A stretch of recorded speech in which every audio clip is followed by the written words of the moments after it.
I was giving out consignment on drugs. So I robbed him and I took his jewelry. That's my consignment money. And he got hit in the head with the gun right here on the side of his head. And he got 2 stitches. And they gave me 25 years for that case. A man charged with murder and accused of dismembering a body and then carrying some of the body parts back to his home. They found the victim's head and legs in Johnson's freezer. Yo, they found a head in your freezer, bro. I'm innocent. Now, I know the title of this video is insane, but it's absolutely true. Joe Rogan Experience, episode 2096, Josh Dubin would return to the podcast, but this time with a man he claimed to vouch for, a man by the name of Sheldon Johnson. Now, Sheldon had done prison time before. He did about 25 years for attempted manslaughter, and he was out on the streets now for a few months, and he was making his appearance on the biggest show in the world. Now, the craziest thing about this is 1 month after appearing on the Joe Rogan Experience, he would be arrested again for one of the most heinous crimes you'll ever hear of. Now, before we break down this disgusting crime, we first have to do our homework. Another miracle sitting to my right, just like a marvelous human being who was basically told by an African-American judge that you don't matter, you don't count, and I'm going to throw your life away. Here's Sheldon. Sheldon, how long you been out for? Going on 9 months. I got out May 4th. And you were in for 25? 25 years and 5 months. I caught the gun charge that triggered the felony that it allowed them to be able to sentence me the way that they did in 1994. Also caught another case. At that time, I was what you call giving out consignment on drugs. So let me explain what consignment actually means so you have more context to what he's talking about. Let's say I'm selling a specific product on the street and Carl comes up to me and he's saying, Steve, I don't have the money for the product, but I will pay you back once I'm done getting it off. Sometimes they'll pay it off gradually. Sometimes they'll pay it in full once they're done moving the stuff. But the point is, Sheldon would give the product away to this individual, and this person's responsibility is to recoup for the product and pay Sheldon back. 2 people in particular I gave consignment to, and I ended up getting arrested for a case. And when I sent someone to go pick up the money from them, they kind of just was like, whatever, I'm not paying them. So when I came home, one guy in particular, I ran into him with his girlfriend. Did you get that case? Got dismissed, right? The gun charge? No, the one that you were away for. You got arrested for something. Mm-hmm. You're in jail. Yes. These guys figure since you're in jail, we're not going to pay him. Yeah, I'm not going to pay him. And then the case that you were arrested for got dismissed. Got dismissed. Right, I got so acquitted. So then you come home. So then I come home and, I need my money. Now you can see just how he's framing this particular story of how he initially did his 25-year bid, and we're leading up to what exactly he did. He still doesn't seem like the kind of person that has very much remorse for what he did. His mindset is very much, we're both street guys. I think he actually goes into saying that, and it is what it is type behavior. He hasn't matured much past what he was 25 plus years ago. Just me being honest, just me being straight. I gave you something and we had an understanding that you were going to pay me. And when I came home, when I finally located this particular individual, he had his girlfriend with him. And this guy owed me $5,000 for some drugs that I had gave him on consignment. I gave him an eighth of a kilo, which is 125 grams of cocaine. And when I saw him, he had a bunch of jewelry on. He was with his girlfriend. She had a bunch of jewelry on. Oh, hell no. That's my consignment money. Hey, man. Where's my money at? Oh, I was going to pay you. As far as I was concerned, his jewelry, we was even. So I robbed him and I took his jewelry. And his girlfriend happened to be there. And unfortunately, she got caught up in the situation. I had a bunch of young guys with me and they robbed her as well. And he got hit in the head with the gun right here on the side of his head. And he got 2 stitches. And they gave me 25 years for that case. Did you hit him in the head? No. One of the guys that I was with hit him in the head. Do we really believe that Sheldon is being completely honest? Because, well, it doesn't seem like it. I realized how wrong that was. But that was later on. At this time, I committed the crime and I just kept moving. Another guy that I ran into, he also owed me some money. Damn, Sheldon, for God's sake, Sheldon, what is this with the consignment? Stop giving people drugs on the arm. All right, stop doing it. And it kind of went along the same ways. He was selling drugs out of an auto parts store. I got word that this is where he was at and he was selling drugs and I was going to get my money. And the same circumstances kind of ensued. Reading in between the lines and outside the margins without really going into all of the details, I robbed him because he owed me $7,000. Did he get physically hurt? No, he didn't get touched. Got roughed up a little bit, but... Wait a sec, Sheldon, did he get harmed? No, not at all. He got roughed up a little bit. Same thing, different phrasing. There was no physical harm, nothing. He's selling drugs, I'm selling drugs, you owe me money, I came to take what you have. And in that world, that was considered as permissible. Long story short, in December 1997, I get arrested for both cases, really for one of them, for the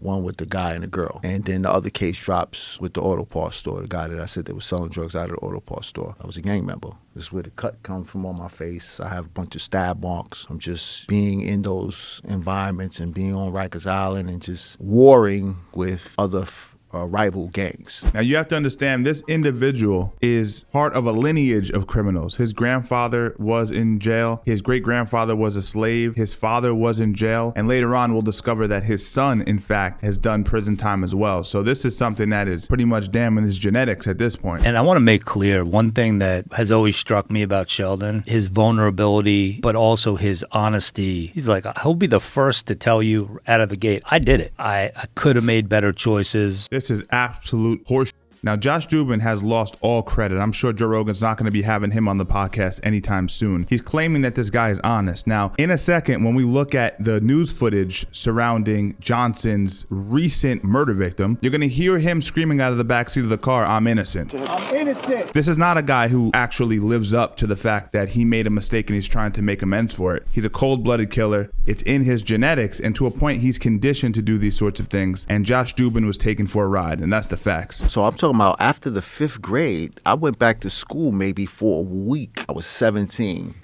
to Washington Irving High School. Now, this actually creeped me out a little bit. I wasn't going to put this in the video, but we went to the same high school. I went to the school in Manhattan as well, Washington Irving High School. It's no longer in existence, but yeah, it was a bad school when I went. He's obviously a generation or 2 generations older than me, but still bad kids. Now, he did his 25 years based on those 2 cases that he caught. One of them got dismissed, but what's crazy is this guy has a complete victim's mentality, complete sociopath. He even talks about his son, and you'll see the way that he frames the fact that his son, as you can see here, is responsible for killing somebody. But the way that he frames it, even all these years later, shows that he's not the kind of person that takes responsibility for just about anything. My son, he got into a fight with an Asian guy. They called him the Columbia law student killer, right? He gets into a fight with this Chinese guy. And this is not to take away anything from that man's family. And, you know, as a man, as his father, I felt some type of way. But the guy goes into the street and gets hit by a car and he died. But this is how fast your life can change from just one simple mistake, from one mistake. And I just feel like, you know, a lot of times these conditions are created and there's really no alternatives. What does that even mean? The law student wouldn't have died if it wasn't for your child chasing this man into the street. So as I said before, this is a situation that he has in his family in general. They're all a bunch of criminals. They do heinous fucking acts. And without further ado, let's get into the reason you clicked on this video. Breaking tonight, a man charged with murder and moments ago facing a judge accused of dismembering a body and then carrying some of the body parts back to his home. That's it. You waited for it. That is it. That's the man right there. Sheldon, looking like he just pulled some Dexter-like behavior, dressed like that, ready for the splatter and whatnot. Eyewitness News reporter Stefan Kim live at Bronx Criminal Court with what just went down. Well, Sandra and Bill, Tuesday, cops found a torso and arms in a Bronx apartment. Yesterday, they found the victim's head and legs inside a freezer in an apartment in Harlem. Today, police arrested the man who lives there. He is the man alleged of committing a particularly heinous and evil crime. 48-year-old Sheldon Johnson, accused of killing a man and dismembering his body. But Johnson says they have the wrong man. I'm innocent. To my point, and I said this earlier in the video, this is a man that does not take responsibility for himself. So Josh Dubin is saying, the thing I love about Johnson is that he's accountable. He takes accountability no matter what. Yo, they found a head in your freezer, bro. I'm innocent. I'm innocent. 44-year-old Colin Small. Tuesday night, police found his torso and arms inside his apartment in the High Bridge section of the Bronx after the super called cops. Orlando Medina says a tenant called him around 1 a.m. Someone was pleading for their life. She said she heard 2 gunshots, someone saying, please don't kill me, I got family, something like that, and then 2 more gunshots pretty quickly. Coming in, coming out of the apartment with different articles of clothes, different wigs, you know. No, they got Sheldon coming out the crib with the wig on, as if we're not gonna know that it's him. Sheldon, this ain't 1992, pa. So it's weird. Everything was observed by the surveillance cameras. Right. All those things are those things I saw. Prosecutors allege at one point he was seen on video leaving the victim's apartment wearing the victim's clothing. Then last night, investigators say they found the victim's head and legs in Johnson's freezer at his Harlem apartment on 5th Avenue. The medical examiner says the victim was shot once in the head. The allegations sending shivers through the victim's Bronx building. Johnson is an ex-con who today works as a criminal justice reform advocate, seen here in a Facebook picture he posted with Manhattan DA Alvin Bragg. How funny is that, right? Queens defenders and how the criminal system isn't always fair, which it isn't. But there's individuals like this that take advantage of that political angle and they get away with heinous crimes. So this guy sitting here, man, him and Josh Dubin are responsible for that man Smalls being murdered, because if this guy was not allowed back on the streets, that man Smalls would be alive. He served about 25 years behind bars for attempted murder and has a long rap sheet filled with other violent crimes. This is Johnson on Joe Rogan's podcast last month. I had a wife, I had family still, my son was growing up. Well, we know how that went. He was hearing stories about my so-called notoriety, and I just didn't want to be that dad. Johnson went on to talk about turning his life around. Got my GED. Left a like for the video. Damn, I used killer to get to the segue. Ruthless, the best. I left the gangs alone, which was a benefit for them because, you know, I was what you call an authoritarian. I was a rule guy. I'm still a rule guy. I like rules. You know, I like rules. I like structure. I've been going live on this channel as of recent, so if you want to stay up on what's going on in this case, make sure you turn on the post notifications because I'll probably be covering it on my live feed. As always, check out the link, comment down below. That's going to give you access to my mailing list. We work on discipline, mindset, etc. Hope you guys are doing well, and as always, stay strong, and I'll see you in the next one.